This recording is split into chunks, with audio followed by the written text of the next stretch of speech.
Hello बच्चों, कैसे हैं? Welcome to my channel. तो बच्चों, अभी हम लोग क्या कर रहे हैं? हम लोग एमाइन का केमिकल रिएक्शन कर रहे हैं, जिसमें पिछले क्लास में हम लोगों ने पढ़ा था क्या? Electrophilic substitution reaction of aniline. Aniline का करवा के इसमें हम लोगों ने देखा था जो एनिलीन का जब हम लोग ब्रोमिनेशन करवाते हैं, ठीक है, तो उसमें क्या होता है, क्या बनता है? 3 ट्राइब्रोमो सब्स्टिट्यूटेड एनिलीन का फॉर्मेशन। अब ये क्यों होता है? क्योंकि एनिलीन जो है मोस्ट रिएक्टिविटी दिखाता है, शो करता है। तो उसकी रिएक्टिविटी को कम करने के लिए जिस प्रोसेस का हम लोग यूज करते हैं उसको क्या कहते हैं? प्रोटेक्शन। उस प्रोसेस को क्या कहा गया? प्रोटेक्शन। प्रोटेक्शन के द्वारा एनिलीन का क्या किया जाता है? एसिटाइलेशन करवाया जाता है। एसिटाइलेशन करवा के फिर जब उसका ब्रोमीन वाटर के साथ रिएक्शन करवाया जाता है तो फिर क्या होता है? तब मोनो ब्रोमो एनिलीन का फॉर्मेशन। तो वो प्रोसेस क्या कहलाता है? प्रोटेक्शन। ठीक है, तो क्या होता है? वन सब्स्टिट्यूटेड मोनो ब्रोमो क्या ब्रोमो एनिलीन का फॉर्मेशन होता है। तो आज फिर हम लोग क्या पढ़ेंगे? इलेक्ट्रोफिलिक सब्स्टिट्यूशन रिएक्शन ही पढ़ेंगे, ठीक है। लेकिन आज का टॉपिक क्या है? नाइट्रेशन। तो सेम ही होगा, ठीक। तो चलिए स्टार्ट करें। चलिए स्टार्ट करते हैं। तो क्या है पहला टॉपिक? क्या देखेंगे? Electrophilic substitution reaction.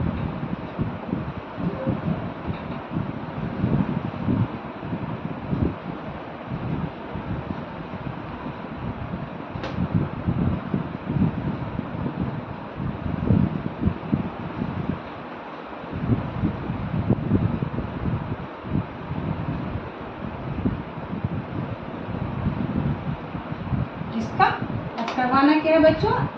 Nitration.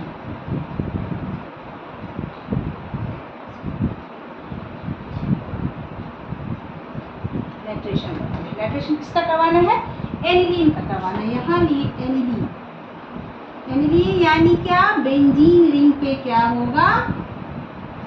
NH2 group जुड़ा होगा और NH2 में N पे लोन पेयर ऑफ इलेक्ट्रॉन रहता है, और जो कि बहुत ही क्या है? मोस्ट रिएक्टिव है।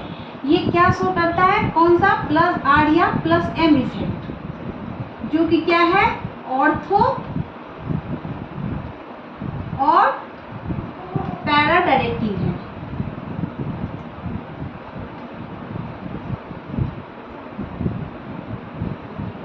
क्यों? क्योंकि ये जो है लोन पेयर इलेक्ट्रॉन के कारण ये इलेक्ट्रॉन अंदर की तरफ थ्रो करता है।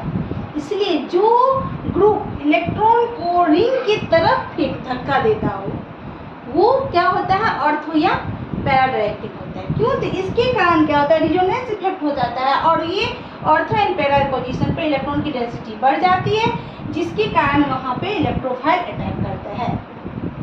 आगे बात समझ में?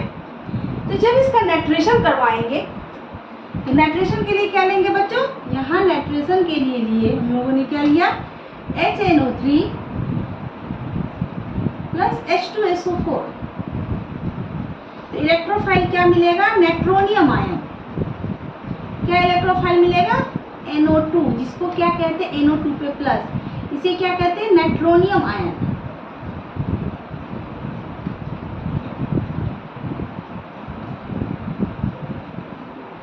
नाइट्रोनियम आयन, ठीक है।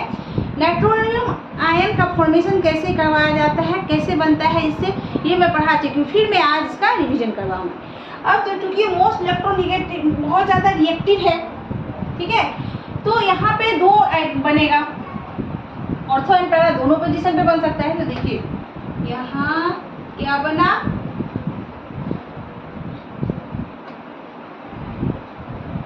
ये NH2 एंड ये ऑर्थो पोजीशन पे क्या? NO2 लगा एंड प्लस ये भी बनेगा, ये पैरा पोजीशन है एंड यहाँ भी ये ऑर्थो पोजीशन है। NH2 यहाँ लोन पेयर ऑफ इलेक्ट्रॉन है और यहाँ पे ऑर्थो पोजीशन पे है। अब पहले तो नाइट्रोनियम आयन कैसे बनाते हैं देखिए।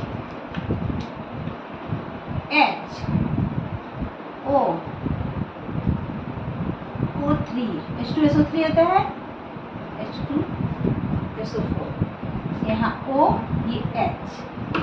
हो गया H2SO4, H2SO4, ठीक। प्लस क्या लेना है यहाँ पे, क्या है HNO3, ठीक, HONO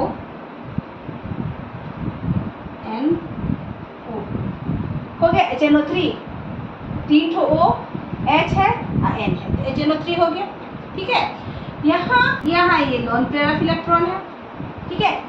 अब चूंकि ये लोन पेयर ऑफ इलेक्ट्रॉन है N, क्या होगा यहाँ, ये आसानी से क्या करेगा, इसको H को यहाँ से इसका इलेक्ट्रॉन लेगा ये, और ये आसानी से H प्लस के रूप में निकल जाएगा।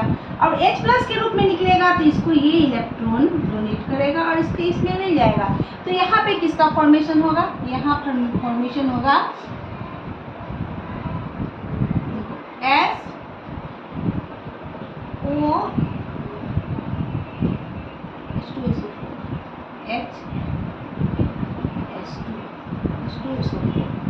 SO3, यहाँ इसका फॉर्मेशन होगा, और यहाँ HOSO3, 3H, ठीक। चूंकि यहाँ पे इलेक्ट्रॉन खींचा ले लिया गया है तो यहाँ पे इस पे क्या आ जाएगा, माइनस आ जाएगा, ठीक। एंड यहाँ पे क्या होगा बच्चों, यहाँ पे बन गया क्या, H, यहाँ O के ऊपर प्लस चार्ज, चूंकि अपना इलेक्ट्रॉन दिया है, यहाँ पे H आ गया, एंड यहाँ पे NO2। अब देखिए कितना आसानी से ये H2O के रूप में वाटर के रूप में निकल जाएगा, और वाटर के रूप में जैसे यहाँ से इलेक्ट्रॉन लेके निकलेगा तो यहाँ पे नाइट्रोनियम आयन का फॉर्मेशन हो गया, NO2। इस तरह से नाइट्रोनियम आयन का फॉर्मेशन होता है। आगे बात समझिए, आगे। अब देखिए यहाँ पे जो है, जब ये दो प्रोडक्ट बनता है तो इसमें परसेंटेज होती है, ये 51% एंड ये 2% बनता है,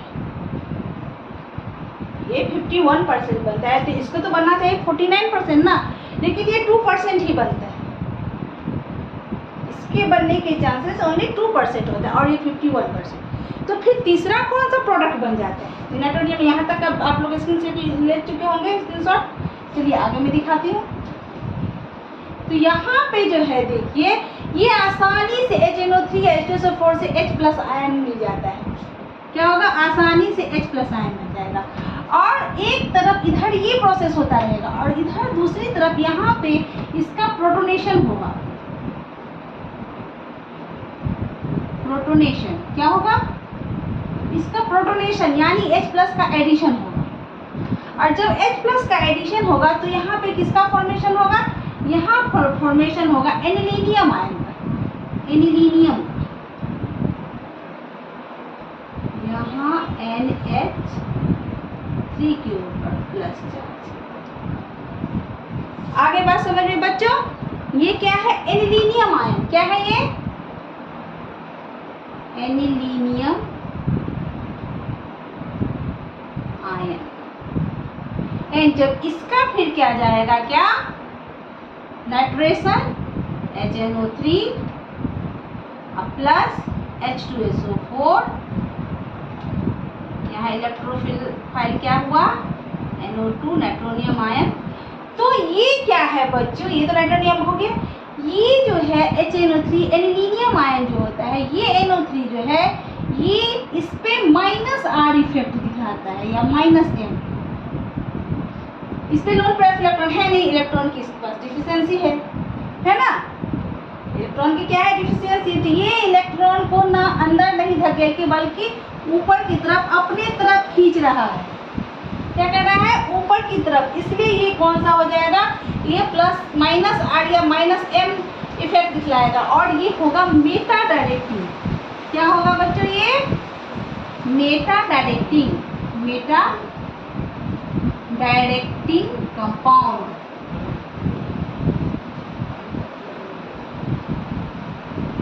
यहाँ मेटा डायरेक्टिंग कंपाउंड होगा ये। आगे बात समझ में, जब इसका प्रोटोनेशन हो गया, एनिलीनियम आयन बन गया, तो यहाँ पे ये -R या -M इफेक्ट दिखलाएगा, जो कि क्या होगा, मेटा डायरेक्टिंग कंपाउंड, यानी मेटा पोजीशन पे इलेक्ट्रॉन की डेंसिटी बढ़ेगी।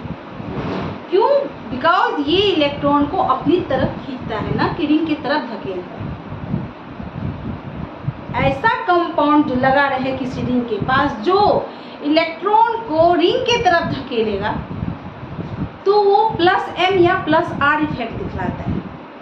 लेकिन ऐसा कंपाउंड जो रिंग की तरफ से अपनी तरफ इलेक्ट्रॉन को खींचता है वो माइनस आर या माइनस एम इफेक्ट दिखलाता है। और जो माइनस आर या माइनस एम इफेक्ट दिखलाता है वो क्या होता है? मेटा डायरेक्टिव होता है। वहाँ मेटा पोजीशन पर इलेक्ट्रॉन की डेंसिटी होती है। तो यहाँ पे जो बनेगा ये क्या होगा? मेटा डायरेक्टिव होगा। यहाँ NH2 एंड यहाँ पे जो है मेटा पोजीशन NH2 एंड इसकी परसेंटेज होती है 47%। आगे बात समझ में हो गया? 100%, 51, 2%, यहाँ 47%। तो ये इसका एक मोस्ट इम्पोर्टेंट पार्ट है। क्या था? जब यहाँ पे नाइट्रेशन करवाया जाता है एनिलीन का तो यहाँ पे जो प्रोडक्ट बनता है वो प्रोडक्ट क्या होता है? ऑर्थो पोजीशन पे जो बनता है, ऑर्थो नाइट्रो एनिलीन जो बनता है वो क्या होता है?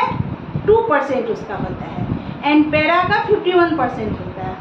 एंड क्या होता है? जब उसका प्रोटोनेशन होकर नाइट्रोनियम एनिलीनियम आयन बनता है तब जब इसका नाइट्रेशन होता है तब जो प्रोडक्ट बनता है मेटा नाइट्रो एनिलीनियम जो बनता है उसकी परसेंटेज होती है कितनी परसेंट? 47%। आगे बात समझ में? इतनी बात समझ में आ गई? इतना का स्क्रीनशॉट ले लीजिए, इसके बाद आगे मैं फिर आगे बढ़ती हूँ। ठीक है?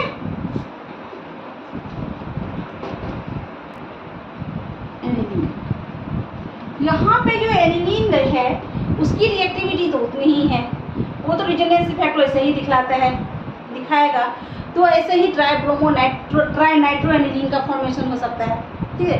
तो इसको कंट्रोल करने के लिए फिर से वही प्रोसेस अपनाया जाएगा जिसको क्या कहते हैं? प्रोटेक्शन कहते हैं।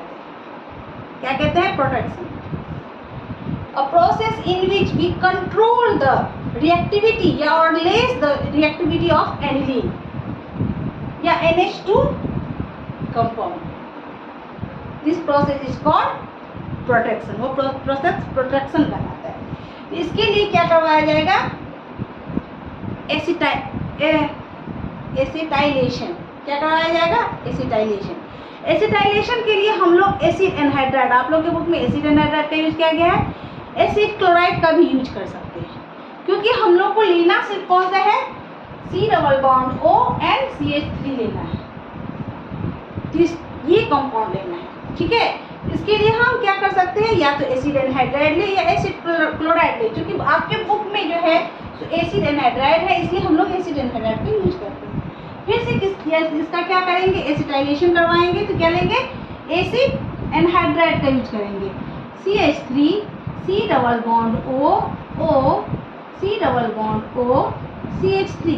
कल मैंने ये प्रोसेस आप लोग को बताया था। क्या होगा? यहाँ ये मोस्ट इलेक्ट्रोनेगेटिव दो एलिमेंट इस कार्बन के साथ जुड़ा हुआ है, इस पे प्लस चार्ज, ये इसके पास नॉन पेयर इलेक्ट्रॉन है तो ये इसको देगा।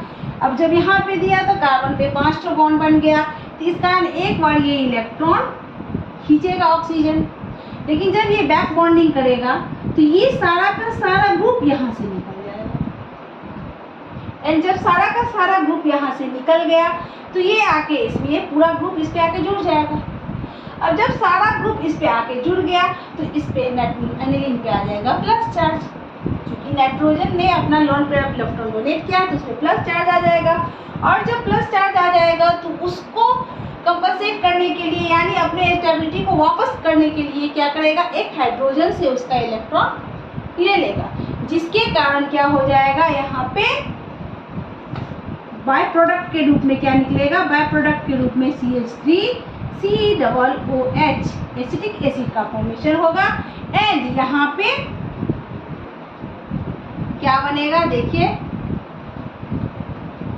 ये सारा ग्रुप यहाँ पे जुड़ जाएगा। ये हो गया NH C double bond O CH3। ये सारा का सारा ग्रुप यहाँ पे जुड़ गया। अब जब इसका क्या करवाना है? नाइट्रेशन करवाया जाएगा इसके साथ HNO3 plus H2SO4।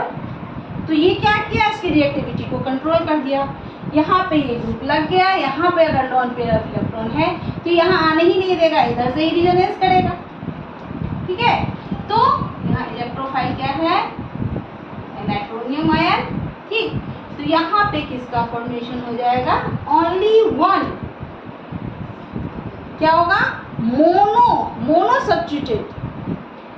Substituted nitro aniline का फॉर्मेशन होगा। यहाँ NH C double bond O CH3 and यहाँ पे NO2। अब यहाँ पे ऑर्थो क्यों नहीं होगा, बिकॉज यहाँ पे कितना बड़ा ग्रुप जुड़ा हुआ है, तो क्या हो जाएगा, स्टेरिक हिंड्रेंस बहुत हो जाएगा, क्राउडनेस स्टेरिक हिंड्रेंस बहुत हो जाएगा। और साथ में यहाँ पे पैरा पोजीशन पे सिमेट्री भी है, इस कारण हो जाएगा। और ये प्रोसेस जो है यहाँ से यहाँ तक के प्रोसेस को ही क्या कहा जाता है बच्चों, प्रोटेक्शन कहा जाता है। क्या कहा जाता है, प्रोटेक्शन। आगे बात समझ में। और फिर वापस इसका क्या करना है, जब इसका क्या करवाएंगे, या तो बेसिक मीडियम या एसिडिक मीडियम से H+ या OH- ले लेंगे और इसका प्रोटोनेशन करवाया जाएगा, प्रोटोनेशन। तो ये सारा का सारा ग्रुप यहाँ से हट जाएगा एंड फॉर्मेशन होगा किसका,